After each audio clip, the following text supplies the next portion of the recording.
Oi, gente, meu nome é Christian Dunker, eu sou psicanalista, professor do Instituto de Psicologia da USP e eu tenho um canal no YouTube, o Christian Dunker, onde eu respondo perguntas sobre psicanálise, sobre filosofia, sobre psicopatologia, cinema, política. Então, convido vocês a se inscrever no meu canal e a assistir o conteúdo dele aqui no 247, o querido 247, que está nesse projeto tão importante de compartilhamento de saber e de abertura de mundos. Obrigado.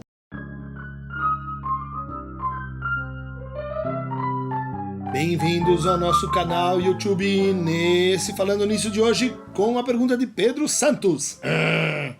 Professor, é normal sentir muita raiva do analista durante o processo terapêutico?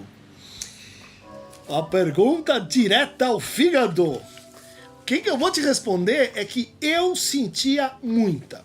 O meu primeiro processo analítico, eu chegava ao ponto assim de ir apenas e tão somente para encher o saco paculés do meu analista, porque ele não respondia.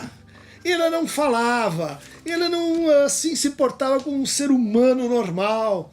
E eu me pus assim o desafio de fazê-lo falar, né?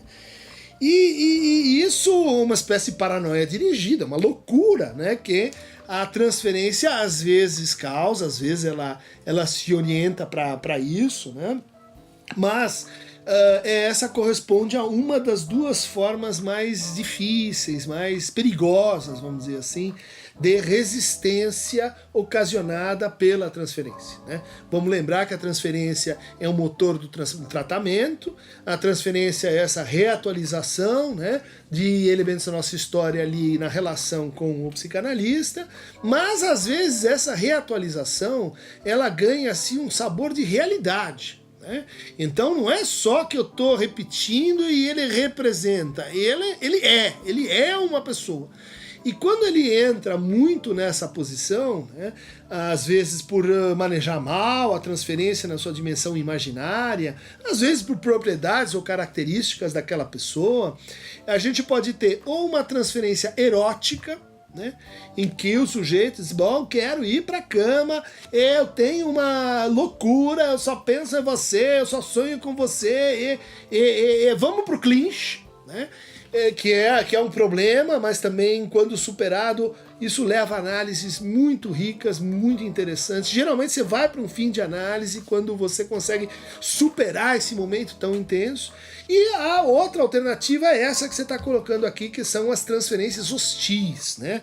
As transferências baseadas na raiva, em que o sujeito continua vindo e você do outro lado diz, puta, o que ele quer aqui, além de briga, além de dizer que eu não sei nada, além de dizer que não estou ajudando, além de dizer que a análise é uma droga, além de queimar Freud e Lacan toda a sessão, né? Mas ele vem, e aí tem um trabalho clássico, né, do Pommier, Gerard Pommier, quer dizer, do bom uso erótico da cólera, né, de como justamente, né, juntando os dois casos problemáticos elencados pelo Freud, de como a gente pode se viciar na raiva.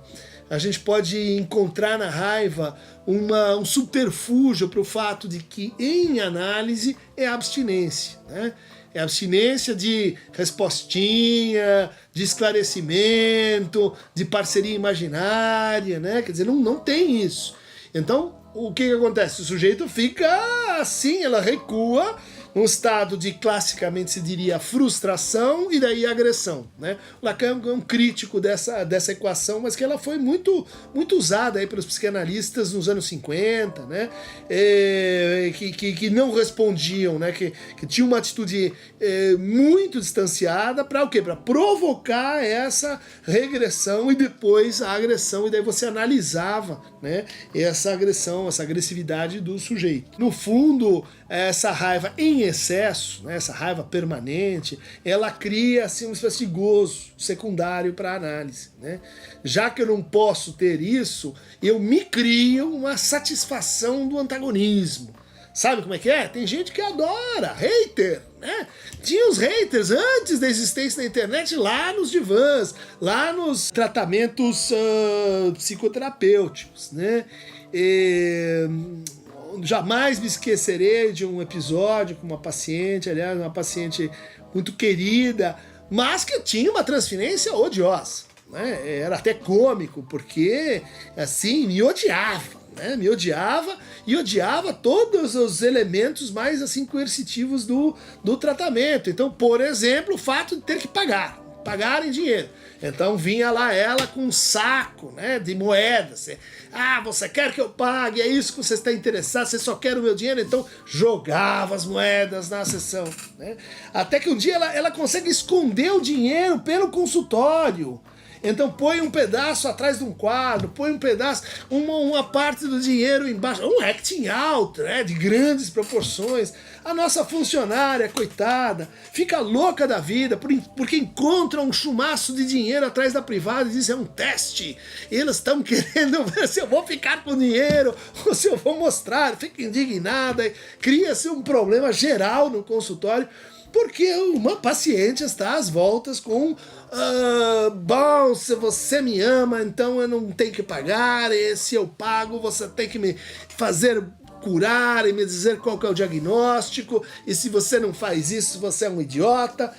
E bom, assim como as transferências amorosas, as transferências odiosas são muito, muito divertidas, e quando a gente consegue atravessá-las, elas criam uma força assim na transferência que depois permite que a gente navegue por mares nunca antes navegados, né? E que, como diz o Winnicott, né?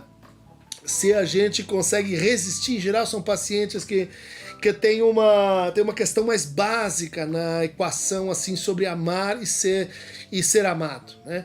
Então ele vai ao limite, ou ela vai ao limite das coisas assim chatas, indecorosas, nojentas, desagradáveis, para dizer assim: eu quero provar que você não me aguenta, que você vai me expulsar. E como diz o Winnicott, é importante você suportar essa destrutividade, mostrar que o objeto sobrevive, que isso no fundo pode ser reinventado, né, numa chave lúdica, e que é uma espécie de grande acting out continuado, né, que toma conta da análise durante um tempo, mas que também não é indefinido, não é para sempre. Se você não consegue sair desse buraco, procure outro analista, porque isso é feito pra gente superar e ir em frente. Falando em ir em frente, se vocês quiserem mais fragmentos odiosos, vampirescos, fragmentos haters, clica aqui no Aqueron Tamover, porque eu vou mandar entregar na sua casa, porque você não sai de casa. Nós estamos em coronavírus, você fica aí, senão o tio Cris vai pegar você e dar uma aula sobre o que é o ódio do analista com as pessoas não comportadas. Por hoje é só.